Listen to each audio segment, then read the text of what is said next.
Welcome to Conquering Mount Scrapmore with Brenda. I'm Brenda and we're here today with a block I'm calling Arrowheads. Now this one was cut out of my crumb blocks, right, or my crumb bits, like, because I keep my crumb bits about hand size, so I was able to get all of my pieces out of my crumb bin.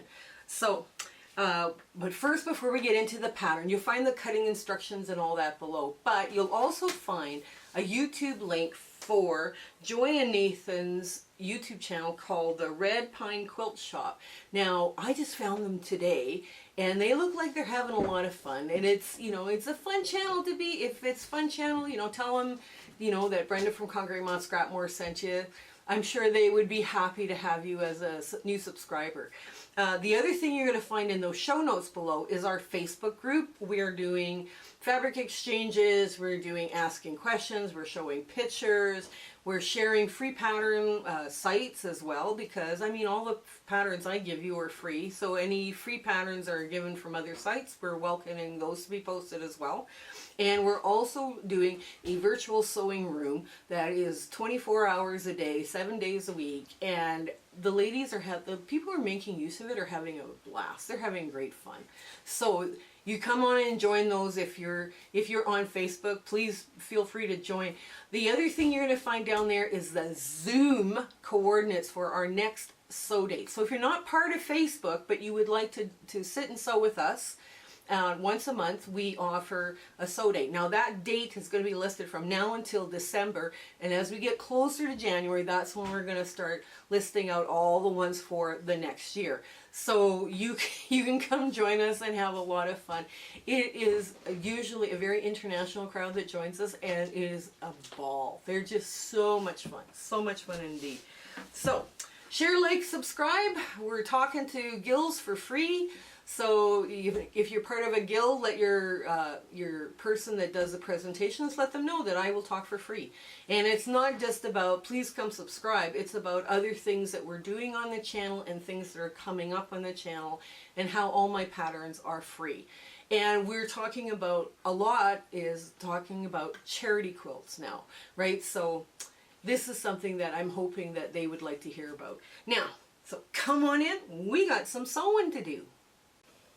Okay, here's the layout for Arrowheads, and you can see you've got like 8 flying geese and 1 square and a square, right? You could achieve the same silhouette with half square triangles if that's what you had.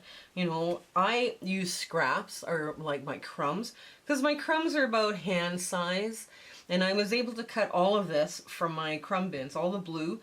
The white was from my scrap bin. And it's a really pretty low volume, but I mean, I thought, okay, let's have some fun with this. But if you were only going to be able to do, now we know both of these sides get, if you were only able to do, let's say, you know, half square triangles, as long as you got the same silhouette and you did a scrappy quilt of this would look perfect. And, okay, so I'm just going to run all one side through first, and because that makes it easy. Right, we get all the flying geese units done. Now, flying geese, I know I've shown you how to do 8 or 4 at a time, and 2. I don't know if I've shown you how to do 2 at a time, but they're pretty easy to do. But lots of times my scraps aren't big enough, right, to do the, you know, 4 at a time flying geese method or something like that, right? So I just cut my blocks. These are big enough because they're coming off a 2.5 inch strip. They're going to be big enough for my they're going to be big enough for like little pinwheels or little, you know, fun little things that you've got, you know, at the end, right? Okay, now I am going to take this and just pull one off and get this one done first, because that's a little different game. Not much, but oops. Come on, get your foot under there. There we go. There.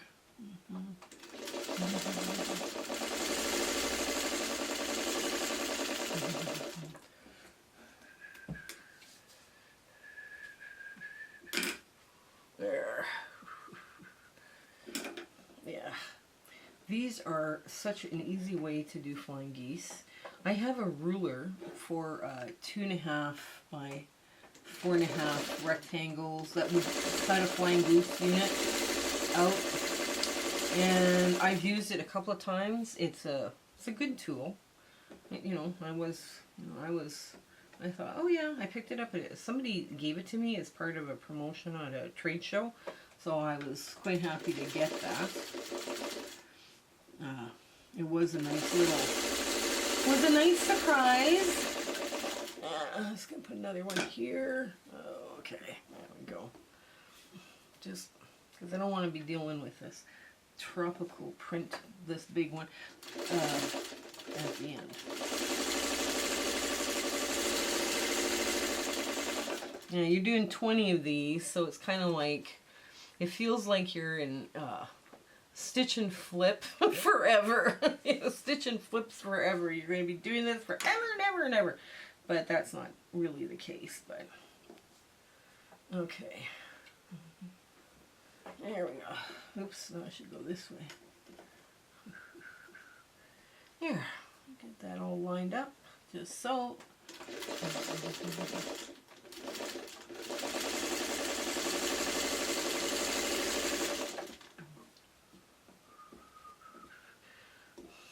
So I laid all those triangles out so you guys could see what the layout is. But like I said, I think it would look fun. You can also make all your the flying geese, the goose units out of string blocks. Too, that would also be fun, or crumb blocks. You know, if you're so inclined for that kind of thing. Okay, and then I sewed that the right way. Yes, I did. Okay, let's now. Now, there's some people that say I should sew this right away. I know. I know.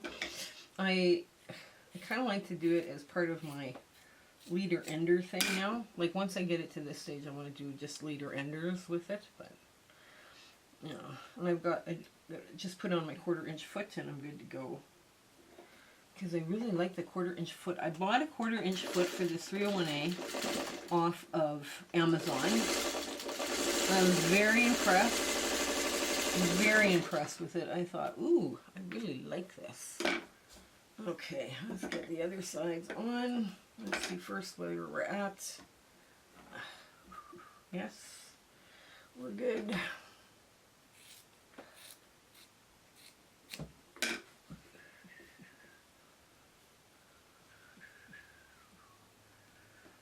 There.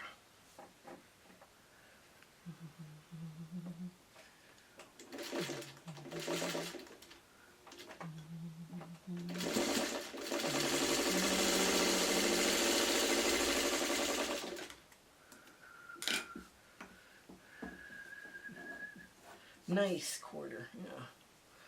Yeah. Oh, I should tell you the story what happened. I decided I was going to keep on doing the free speaking engagements. I have been having so much fun with them, and you know, I enjoy getting out and meeting other quilters, and I'm having a good time with it. I do get to stay for show and tell, or asked to stay for show and tell, but I mean, just because I want to see what inspires people. And I'm nosy. I admit I'm nosy. I want to see it. I want to see. There.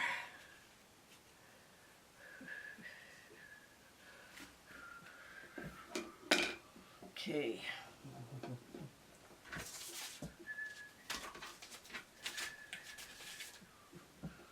Okay, that works. Yeah, this is kind of painful to watch. Anyway, so I have been enjoying that very much. I have been finding that I'm better. I'm not as nervous making like speaking engagements. The one that I had for the Tokyo, that actually changed my mind about the in-person ones as well. They were such a nice group of ladies. They were just lovely, and you know, they were a lot of fun. They were so much fun. There we go. Very talented group. Very talented group. Let's get some more. Okay. There we go. I check before I cut. Maybe that's OCD thing, or I'm not sure if it's an OCD thing or if that's even a thing if it's OCD. But I check because I just find that over the years I've done this lots, and if I'm tired at all, I make mistakes. And I don't call that a weakness or a shortcoming. I call it, well, it's common sense. That, you know, if you're going to be doing this and you've got lots to do, and, you know, sometimes I just got like, 10 more seams and I'm done this. Or, we all do it. We all do it. We all push ourselves a little bit, then we start making mistakes. The stitch ripper comes out, the box of Kleenex comes out, for tears, and that's not fun. That's not a fun way to sew sometimes, And we've all done it. We've all done it. We've all just I know the one time I was sewing all these, it was supposed to be making flying geese, and what I did was I sewed this diamond the opposite corner, and I made a diamond unit instead of a flying goose unit. Like I took this one, instead of here I'll show you. Instead of folding it this way, right, and having the goose go this way, I did it this way. So I made a diamond unit. Ugh, so dumb, so dumb. But we all do it. We all do it. It's just, you can't even. Yeah, it's just one of those things. We all do it. So it's fine. That's fine. There we go. Now, let's grab another piece and get that worked out. Here we go. There.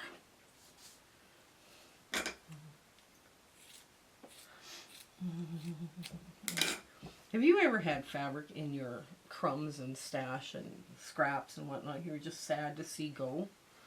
I have.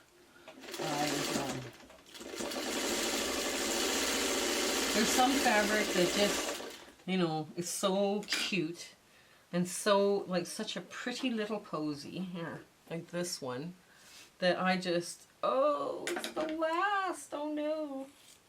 Oh well, somebody else hopefully will enjoy it. Let's get this one lined up. Yeah, that's good. Somebody else hopefully will enjoy it, and you'll see how they'll see how pretty it really is, but in the meantime you're kind of, it's the last piece, but that's okay.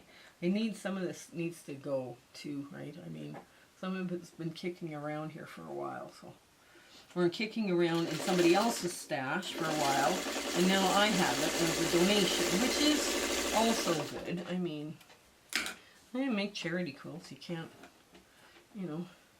can't afford every piece of fabric. Oh, two more. Yay, 2 more. Okay, last 2. Okay, check that. That works.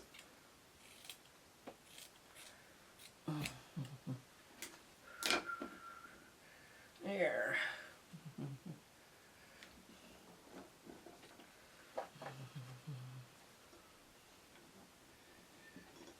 Oh, come on. There we go. There we go.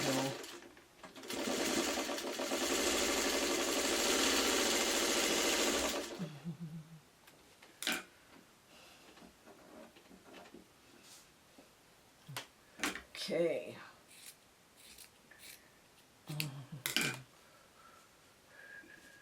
There. I'll put that up there. Put the darkest one in the closest bit. Okay. Oh, all right. Last little bit.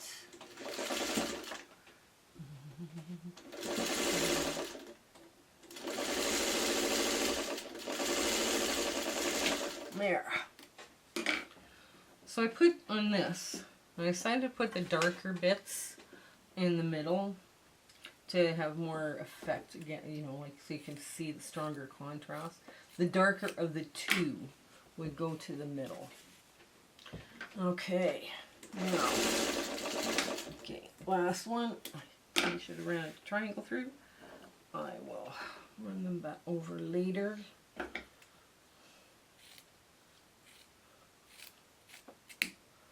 Or I just might use them in dog bed material. Okay, ooh, I got this one too. I'm gonna get that one off.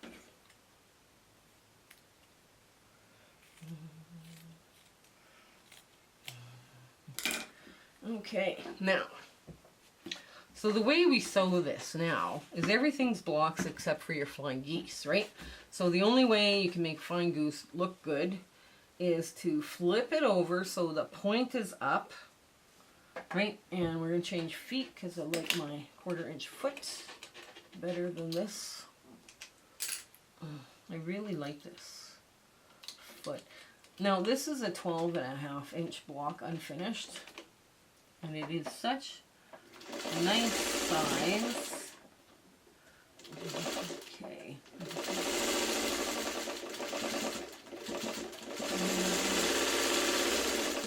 There we go.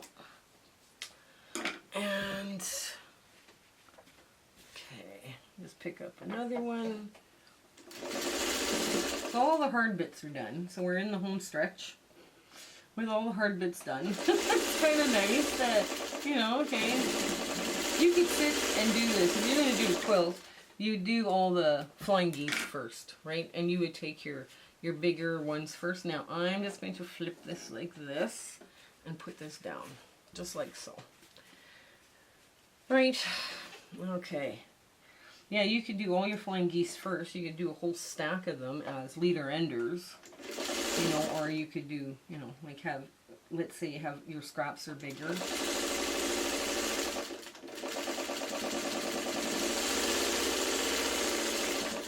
There. Okay.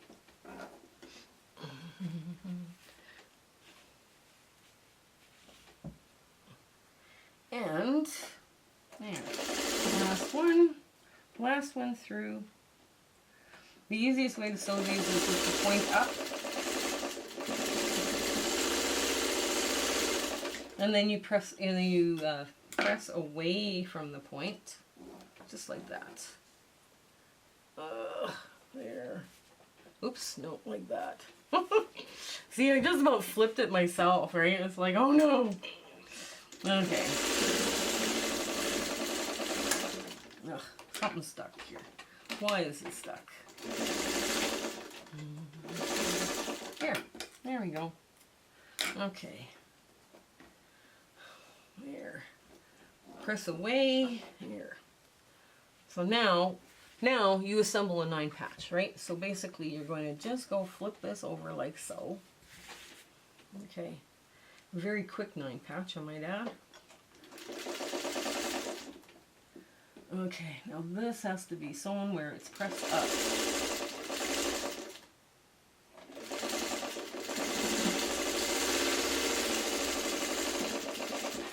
And this goes like this. And we can see where our cross is. So that's perfect.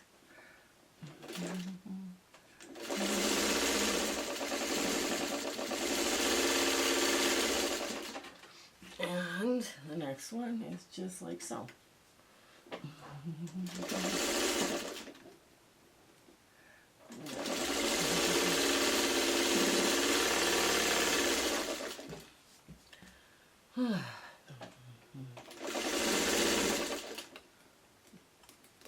Okay. So now when we put this all back to get our last row done, right? You're going to see how it all lays out right. We've sewn it the right way, right? So that's important. So now we can just keep moving forward. Now you want to be able to see this point, right? So you're going to pick it up from this end and work up instead of working down, like when you're pulling your pieces. And that way you get them all going the right way. All right, let me just line that up. Line that up, press that forward.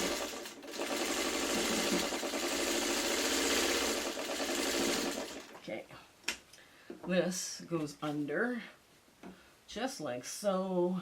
Here.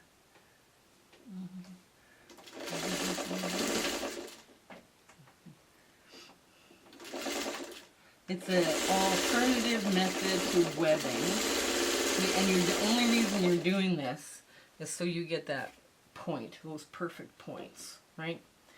But, you know, it's okay if you miss a point. It's okay if you miss the point, too, you know. They'll still look beautiful. And you shouldn't be down on yourself because of that. Okay. Alrighty, now, I'm just going to move this out of the way. Okay, here we go. So now we want to see this point, and if we sew it like this, we can't, so we flip it over, right? So we can catch that point from the back. And now, like I say, we're just sewing a 9 patch now, right? So I trim these open so I can nest and still have my block in relatively good, you know, good position for, you know, coming together. Now I'm going to press that way. This goes up. There.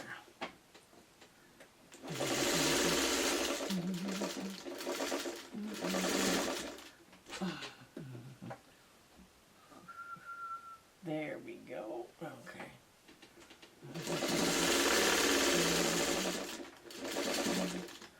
There. And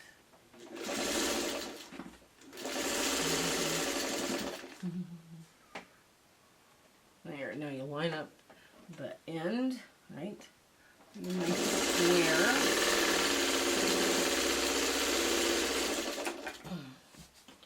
I was going to use those triangles as leader enders and I forgot to pick them up. Oh no. Okay, now.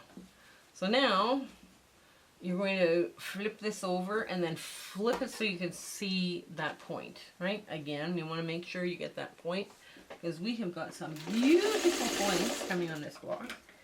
And I just want to clip this a bit.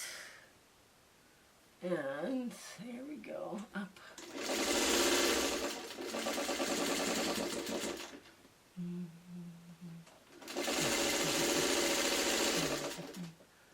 There. Now, if you have to lift your foot for anything, make sure that the needle is in the down position, right? Because sometimes that'll help keep you in the right spot. And all of a sudden you won't end up with a little jagged seam.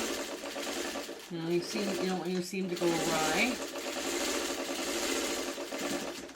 Get past the next place and then line up the edges there. Okay. Now, oops, I gotta run that through. Okay, so now, as you can see from the back, this has gone in, which I mean we can finger press that in, that's not a problem. And this has gone in, and the rest of this has gone out. Now, you might have a little bulk right there, or you could just have your seam twist. I mean, that's the other option you can do as well. We want this to lie flat. So we just want that all finger pressed open that way. Now, when we're looking at our points, I hope you can see that. Like, because we sewed it from the right side, we've got perfect little points. Our points are just awesome, right? So, we'll get to our ta-da moment. Okay, so this is my version of Arrowheads. This was a fun block to do, and it was nice to be able to pull this out of my crumb bin. And, you know, just make it all scrappy and happy, and it would look great.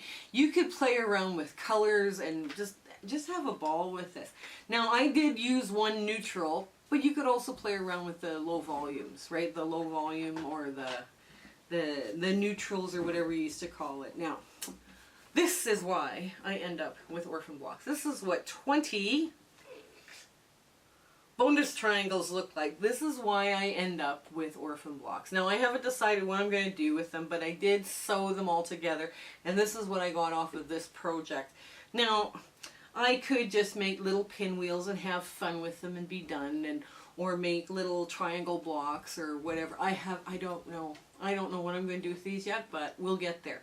It's but they add up really quickly on these flip and stitch corners. So If I don't keep the ones that are 2 inches and less, but I do keep the ones that are 2.5 when I'm cutting off from a 2.5 inch piece. So this could end up being borders for a quilt, or we're not sure. If you were doing a whole quilt like this, yeah, you would have probably enough to make a piece border out of just your bonus triangles. So I hope that you give this block a try. This was a lot of fun today. And I hope everything goes well for you in your sewing room, and life in general is just awesome. So you take care until we see each other again. Okay, bye! My husband and I would love to thank you for all of the amazing people that we have met along this crazy YouTube adventure that we've been having. We do free speaking engagements too, so if you're part of a guild and they're looking for people to talk and, and chat with, in their monthly meetings, tell them that I'm doing free ones just to help the guilds out, because it's been a tough time for the guilds as well. Share, like, and subscribe with your friends. Make sure that they're, they get the word out on us. That's the best way you can do to help us out. So until we meet again, I want to thank you. Okay, goodbye.